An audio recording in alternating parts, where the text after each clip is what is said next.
The little town of Pinecrest, tucked away in the heart of Vermont, had always been the very picture of serenity during Christmas. Blanketed in thick snow, its streets glittered under the soft glow of holiday lights, and the scent of pine mingled with the sweet aroma of fresh-baked gingerbread from the local bakery. Every December, Pinecrest transformed into a living snow globe, a magical, postcard-perfect place where the residents' laughter echoed through frosty air and families gathered to celebrate the season. But this Christmas was different. The peace and harmony that once defined Pinecrest had been replaced by an eerie unease. The chaos began a few weeks before Christmas, when a bitter dispute broke out between the town's two most influential families, the Thompsons and the Whitakers. These two families had lived in Pinecrest for generations, running rival shops across Main Street, Thompson's Hardware and Whitaker's General Store. Their quiet rivalry had always been part of the town's charm, but this year, things had taken a nasty turn. A mix-up involving a shipment of Christmas trees had triggered accusations of sabotage, followed by weeks of public arguments, harsh words, and escalating tension. Soon, neighbors began taking sides, and the once harmonious town fractured into two camps. Pinecrest was no longer a cheerful village, brimming with holiday spirit. Instead, it was a battleground of cold stares, slammed doors, and whispered grudges. The joy of Christmas seemed to have vanished entirely. At the center of it all stood Rachel Thompson, the strong-willed and fiercely protective matriarch of the Thompson family. A widow with silver hair and sharp blue eyes, Rachel was the heart of her family and the unofficial leader of her faction. Across the street, her counterpart was George Whitaker, an equally stubborn and hot-tempered man with a booming voice and a knack for rallying people to his side. Between these two titans, Pinecrest was divided like never before. The community Christmas tree lighting, once a cherished tradition, had been canceled. No one dared organize caroling nights or holiday feasts, fearing that the tension would erupt into outright conflict. Even the children, once immune to adult disagreements, could feel the weight of the hostility, their cheerful voices replaced with cautious whispers. Amid this storm of discord, there was one constant presence, a small, scrappy, orange and white tabby cat named Jingles. Jingles had no home of his own. He wandered freely through Pinecrest, a silent observer to the unraveling of the town's spirit. With his short legs, mischievous green eyes, and a knack for appearing in the most unexpected places, Jingles was a well-known figure. He often perched atop fences, curled up on porches, or prowled the aisles of the shops, earning him the nickname the town's cat. Nobody knew exactly where Jingles had come from. Some said he'd appeared in Pinecrest 3 winters ago during a particularly harsh snowstorm. Others swore he was a stray who'd followed the scent of food from a passing truck. What everyone could agree on, however, was that Jingles was a survivor. He seemed to carry an air of resilience, as though he had faced the harshest of odds and emerged unscathed. In a town as divided as Pinecrest, Jingles moved freely between factions, oblivious to the human disputes around him. On one snowy morning, he could be seen sunning himself on Rachel Thompson's back porch, purring contentedly as she left out a saucer of warm milk.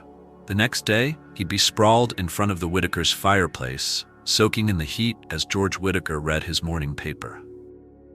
Though Pinecrest had turned cold in spirit, Jingles remained a warm presence. He greeted shopkeepers with soft meows, nuzzled against children as they played in the snow, and perched beside elderly residents as they sat on their porches. To some, he was a mere nuisance, a distraction in the midst of the town's troubles. But to others, Jingles was a symbol of the Pinecrest they longed to have back. A town where differences didn't divide and the warmth of the season brought everyone together. As Christmas Eve approached, a thick silence settled over Pinecrest. The snow fell heavier than ever, and the town's Christmas lights flickered weakly in the bitter wind. Families stayed inside, weary from the tension and unwilling to venture out. For the first time in living memory, Pinecrest felt more like a ghost town than a winter wonderland. That night, as the clock struck midnight, Jingles found himself wandering the desolate streets. He paused at the town square where the unlit Christmas tree stood in lonely defiance against the cold, a forgotten relic of happier times. Snowflakes clung to his fur as he meandered through the quiet alleys, his little paws leaving a trail in the fresh snow. Little did anyone know, this scrappy, unassuming tabby cat was about to change everything. Christmas morning in Pinecrest was supposed to be a time of joy and togetherness, but this year, the town awoke to an unexpected crisis. Overnight, a powerful snowstorm had swept through the area, burying the streets under nearly 3 feet of snow. The howling winds had knocked down power lines, leaving the entire town in a blackout.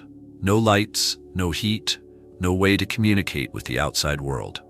The storm had transformed the picturesque village into a frozen, isolated wasteland. Rachel Thompson awoke to the cold creeping into her modest home. She wrapped herself in a thick quilt and peered out the frost-covered window.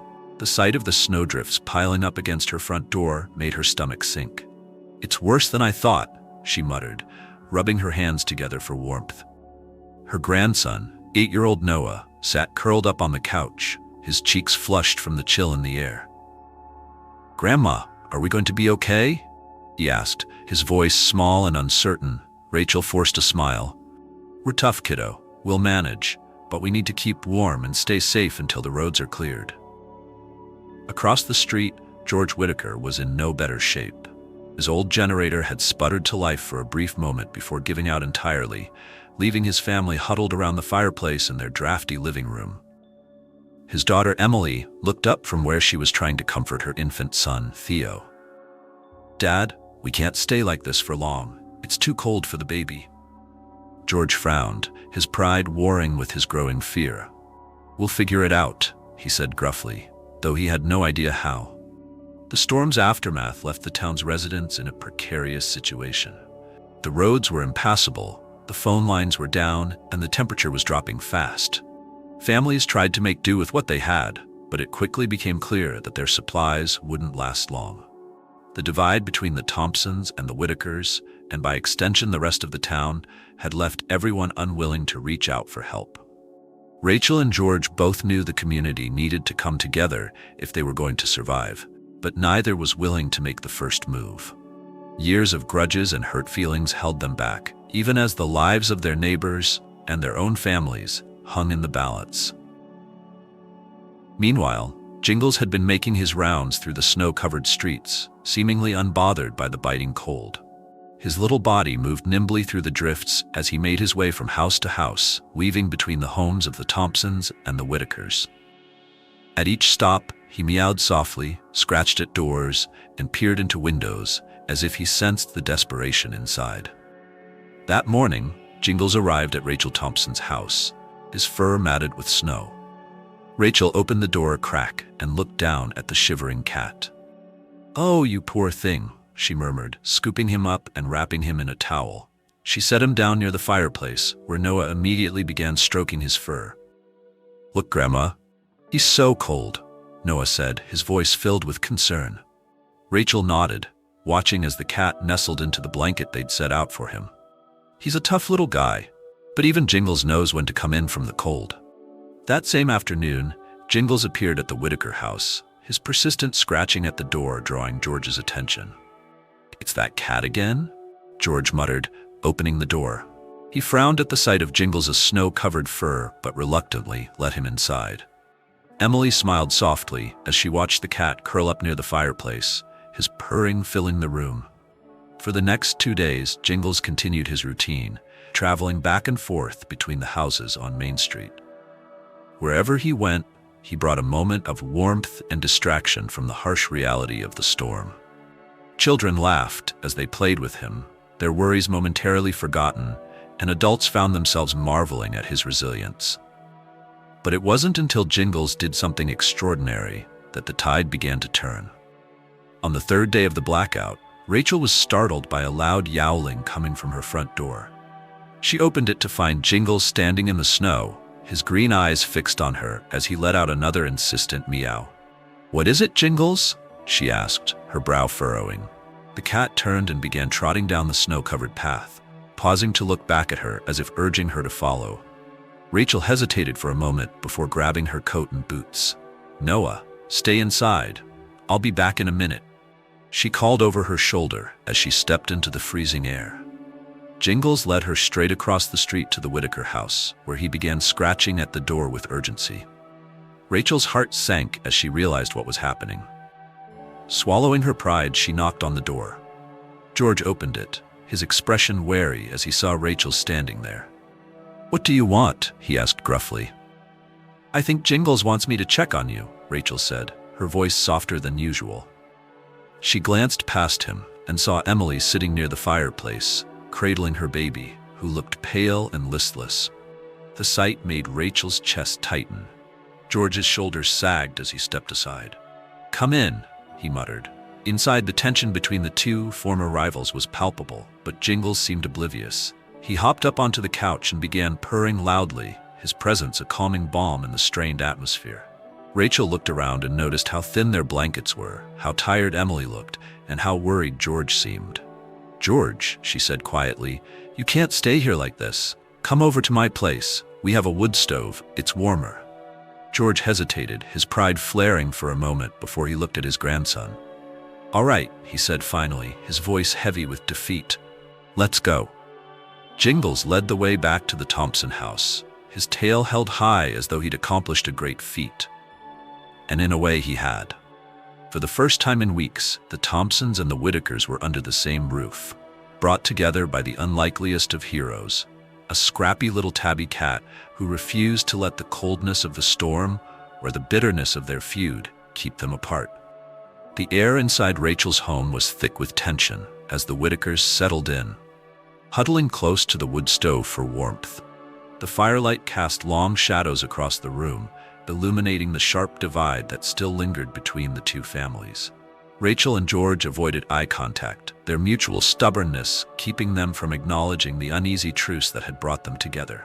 Meanwhile, Jingles, oblivious to the emotional minefield he had created, curled up on the rug, his soft purring filling the silence. Noah and Emily's baby, Theo, were the first to break the ice. As the adults sat in uncomfortable silence, Noah carefully approached Emily, his curious eyes fixed on the tiny baby swaddled in her arms. "Is he okay?" Noah asked quietly, his breath visible in the chilly room. Emily offered a tired smile. "He's just cold and a little hungry. We ran out of formula yesterday." Her voice trembled, and she glanced at her father for reassurance, but George's face was etched with worry. Rachel, who had been listening from the kitchen, felt a pang of guilt. Despite her resentment toward George and his family, she couldn't ignore the plight of an innocent child. She cleared her throat and stepped into the living room, holding a steaming cup of tea. "I think I might have something that can help," she said, her voice firm but not unkind. "I have some powdered milk in the pantry. It's not perfect, but it should tide him over until we can get more supplies." Emily's eyes filled with tears. "Thank you," she whispered. It wasn't much, but the gesture was enough to chip away at the walls that had been built between the two families. As the hours passed, the Whitakers and the Thompsons began to settle into an uneasy coexistence. Rachel cooked a simple meal of canned soup and bread, sharing what little she had with her unexpected guests. George, despite his gruff demeanor, helped Noah and Emily secure extra blankets to block the drafts coming in through the windows. Slowly but surely, the tension in the room began to thaw, much like the ice that clung to the eaves of the house. But the turning point truly came that night, when a faint but persistent sound began to drift through the air. It was Jingles, yowling loudly at the front door, his cries unusually frantic. Rachel opened the door to find the tabby pacing in circles, his tail flicking anxiously. "What is it now, Jingles?" she muttered, pulling her coat tighter against the biting wind. The cat darted off into the snow, pausing every few steps to look back at Rachel, as if urging her to follow. This time, George stepped up beside her, his face set with determination. "He's trying to tell us something," George said, surprising Rachel with the seriousness in his tone. "I'll come with you." Together, they trudged through the snow, following Jingles as he led them down the street. The storm had left the town eerily quiet, the only sounds the crunch of their boots and the howling wind. Jingles eventually stopped in front of the old community center, his cries growing louder and more urgent. Rachel's heart sank as she noticed a faint light flickering through the window. "Someone's inside," she said, exchanging a worried glance with George. They pushed open the heavy door to find a group of townspeople huddled in the freezing cold. Among them were elderly residents who had been stranded without power and young families who had run out of food and fuel. The community center, once a gathering place for holiday celebrations, now felt like a makeshift shelter for those most in need. "Oh my God," Rachel whispered, her breath catching in her throat. "How long have they been here?" An older man, his face pale and lined with exhaustion, looked up and said, "Since the power went out, we didn't know where else to go. We thought someone might come, but—" His voice trailed off as he shivered violently. George stepped forward, his jaw tight. "We can't leave them here," he said firmly. "They'll freeze to death." Rachel nodded, her earlier animosity forgotten in the face of the crisis. "We'll take them back to my place. It's warmer there." It was a monumental effort, but with George's strength and Rachel's determination, they managed to lead the group back to her home. Jingles trotted alongside them, his small body weaving in and out of the crowd as if to reassure them that everything would be all right. When they arrived, the Whitaker and Thompson families worked side by side to make room for the newcomers. Rachel pulled out every spare blanket and pillow she could find, while George stoked the fire until it roared with heat. Emily and Noah kept the children entertained with stories, their laughter breaking through the somber atmosphere like a ray of sunshine. As the hours turned into night, the house became a bustling hub of activity. People shared what little food they had, offering up canned goods and crackers in a communal effort to ensure everyone was fed. Stories were exchanged, grievances forgotten, as the townspeople came together in a way they hadn't in years. It wasn't long before the Thompsons and Whitakers found themselves sitting side by side, their old rivalry feeling increasingly insignificant in the face of such overwhelming need. At the center of it all was Jingles, who moved from lap to lap, his purring a soothing balm for weary hearts. The little cat had become a symbol of hope and resilience, his simple acts of persistence reminding everyone of what truly mattered. Late that night, as the firelight danced across the walls and the sound of quiet conversation filled the room, Rachel turned to George. "You know," she said softly, "if that cat hadn't come along, I don't know what would have happened to us." George nodded, his expression thoughtful. "It's funny, isn't it? All this fighting, and it took a cat to make us see sense." Rachel smiled, a genuine warmth in her eyes. "Maybe it's time we put all that behind us. This town has been divided for too long." George extended his hand, his weathered face softening. "Truce?" Rachel took his hand without hesitation. "Truce." As the two shook hands, a cheer rose from the gathered townspeople who had witnessed the moment. It was as if a weight had been lifted from Pinecrest, the invisible barriers that had kept the town divided finally falling away. And Jingles? He simply curled up by the fire, his job done. For now. By morning, the storm had finally passed, leaving Pinecrest blanketed in a fresh layer of snow. The sunlight broke through the gray clouds, casting a golden glow over the town. Inside Rachel's home, the warmth from the wood stove radiated, not just through the walls, but through the hearts of everyone gathered. The once strained silence of the previous days had been replaced by the hum of conversation, the sound of children laughing, and the occasional hiss and crackle of the fire. Rachel stood in the kitchen, stirring a pot of oatmeal she had managed to cobble together from her pantry reserves. She glanced over her shoulder at the living room, where George sat on the floor with Noah and Emily's baby, Theo, who was now bundled up and smiling for the first time in days. The sight made her heart soften. It was strange to see George, her lifelong rival, cradling her grandson's hand as they played with Jingles, who was batting a ball of yarn across the floor. She hadn't realized until now how deeply the years of feuding had isolated not just their families, but the entire town. As the oatmeal simmered, Rachel wiped her hands on her apron and walked into the living room. "Breakfast is ready," she announced, her voice carrying a warmth that hadn't been there in years. The townspeople gathered in the small dining area, each taking a bowl and a seat wherever they could find space. It was a simple meal, but it felt like a feast. People began to share stories, recalling memories of past Christmases and exchanging laughter. "Do you remember the year we had the Christmas festival and the power went out?" one man said, chuckling. "We ended up using flashlights to light the tree. And the kids thought it was the best thing ever," a woman added, smiling. Even Rachel and George found themselves reminiscing. "I'll never forget the year your father got stuck on the roof putting up Christmas lights," Rachel teased, raising an eyebrow at George. George laughed, shaking his head. "And who was it that sent over their son to help him down?